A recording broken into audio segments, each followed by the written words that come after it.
ಉರ್ವಾ ಶ್ರೀ ಮಾರಿಯಮ್ಮ ದೇವಸ್ಥಾನದಲ್ಲಿ ಡಿಸೆಂಬರ್ 25ರಿಂದ 26ರವರೆಗೆ ನವಕ್ಷರಿ ಮಹಾಯಂತ್ರ ಯಾಗ ನಡೆಯಲಿದೆ. ಕ್ಷೇತ್ರದ ಆಡಳಿತ ಮುಕ್ತೇಸರ ಲಕ್ಷ್ಮಣ್ ಅಮೀನ ಈ ಸಂದರ್ಭ ಮಾತನಾಡಿ, ಕೋಡಿಕಲ್ ಸುಬ್ರಹ್ಮಣ್ಯ ತಂತ್ರಿ ಅವರ ನೇತೃತ್ವದಲ್ಲಿ ನಡೆಯುವ ಈ ಯಾಗ ದೇವಿಗೆ ಅತ್ಯಂತ ಪ್ರಿಯವಾದ ಶ್ರೇಷ್ಠ ಯಾಗವಾಗಿದೆ. ಯಾಗದ ಅಂಗವಾಗಿ ಮಹಾ ಅಭಿಷೇಕ, ಮಹಾರಂಗ ಪೂಜೆ, ದೇವಿಯ ದರ್ಶನ ಬಲಿ, ದೀಪೋತ್ಸವ, ರಥೋತ್ಸವ, ಮಹಾ ಅನ್ನ ಸಂತರ್ಪಣೆ, ಭಜನೆ ಮತ್ತು ಸಾಂಸ್ಕೃತಿಕ ಕಾರ್ಯಕ್ರಮಗಳು ಕೂಡ ನಡೆಯಲಿಕ್ಕಿದೆ. ಉರ್ವಾ ಶ್ರೀ ಮಾರಿಯಮ್ಮ ದೇವಸ್ಥಾನದಲ್ಲಿ ಈ ವಿಶೇಷ ಮಹಾಮಂತ್ರ ಯಾಗವನ್ನ ಆಯೋಜಿಸಲಾಗಿದೆ. ಇದು ಅತ್ಯಂತ ಶ್ರೇಷ್ಠವಾದ ಯಾಗವಾಗಿದ್ದು ಮಹಾದೇವಿಗೆ ತುಂಬಾ ಪ್ರಿಯವಾದುದು ಎಂದು ಅವರು ತಿಳಿಸಿದರು. ಈ 2 ದಿನಗಳ ಯಾಗೋತ್ಸವದಲ್ಲಿ ವಿವಿಧ ಧಾರ್ಮಿಕ ಆಚರಣೆಗಳು ನಡೆಯಲಿವೆ. ಮಹಾ ಅಭಿಷೇಕ, ಮಹಾರಂಗ ಪೂಜೆ, ದೇವಿಯ ದರ್ಶನ ಬಲಿ, ದೀಪೋತ್ಸವ, ರಥೋತ್ಸವ ಹಾಗೂ ಮಹಾ ಅನ್ನ ಸಂತರ್ಪಣೆ ಕಾರ್ಯಕ್ರಮಗಳು ಕೂಡ ಇರಲಿವೆ.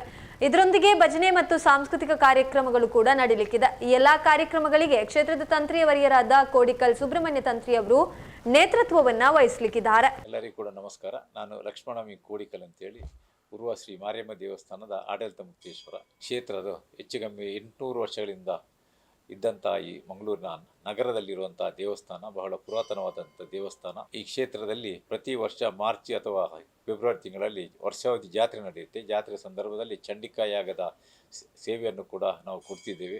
ಅದೇ ರೀತಿ ಜಾತ್ರಾ ಮಹೋತ್ಸವಕ್ಕೆ ದಿನವನ್ನು ನಿಗದಿ ಮಾಡ್ತೀವಿ. ಪ್ರಸಾದ ಆರಿಸಿದ ನಂತರ ಕ್ಷೇತ್ರಕ್ಕೆ ಭಕ್ತಾದಿಗಳೆಲ್ಲ ಬರಲಿಕ್ಕೆ ಶುರು ಮಾಡ್ತಾರೆ. ಅದೇ ರೀತಿ ಆ ಸಂದರ್ಭದಲ್ಲಿ ವಿಧವಾದ ಧಾರ್ಮಿಕ ಆಚರಣೆ ಕೂಡ ಕ್ಷೇತ್ರದಲ್ಲಿ ನಡೀತಿದೆ. ಅದೇ ರೀತಿ ಈ ವರ್ಷ ಡಿಸೆಂಬರ್ 25-26ರಂದು ಕ್ಷೇತ್ರದಲ್ಲಿ ಶ್ರೀ ಮಾರಿಯಮ್ಮ ನವಾಕ್ಷರಿ ಮಹಾಮಂತ್ರ ಯಾಗವನ್ನು ಇಟ್ಟಿದ್ದೇವೆ. ಇದರಿಂದಾಗಿ ಕ್ಷೇತ್ರದ ಅಭಿವೃದ್ಧಿ ಮಾತ್ರವಲ್ಲದೆ ಭಕ್ತರ ಇಷ್ಟಾರ್ಥಗಳನ್ನು ಈಡೇರಿಸಲಿಕ್ಕೆ ಸ್ವಲ್ಪ ಅನುಕೂಲ ಆಗುತ್ತೆ ಎಂಬ ಉದ್ದೇಶವನ್ನು ಇಟ್ಟಿದ್ದೇವೆ.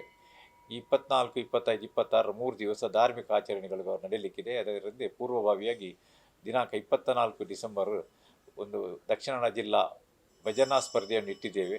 ಅದಕ್ಕೆ ಕೂಡ ಅನೇಕ ಮಂದಿ ಭಜನಾ ಮಂಡಳಿಯವರು ಈಗಾಗಲೇ ನೋಂದಣಿಯನ್ನು ಮಾಡಿದ್ದಾರೆ. ಹಾಗೆ 25ನೇ ತಾರೀಕಿನಂದು ಸಾಮೂಹಿಕ ಪ್ರಾರ್ಥನೆ, ದೀಪ ಪ್ರಜ್ವಲನೆ, ತೋರಣ ಮುಹೂರ್ತ, ಪಂಚಗವ್ಯ ಪುಣ್ಯಾಹ, ದೇವನಾಂದಿ, ಭೂಶುದ್ಧಿ ಹೋಮ, ಬ್ರಹ್ಮಚೂರ್ಯ ಹೋಮ, ಮಂಡಲಾರಾಧನೆ ಇಂಥ ಅನೇಕ ಧಾರ್ಮಿಕ ಆಚರಣೆಗಳು ಕೂಡ ಇದೆ.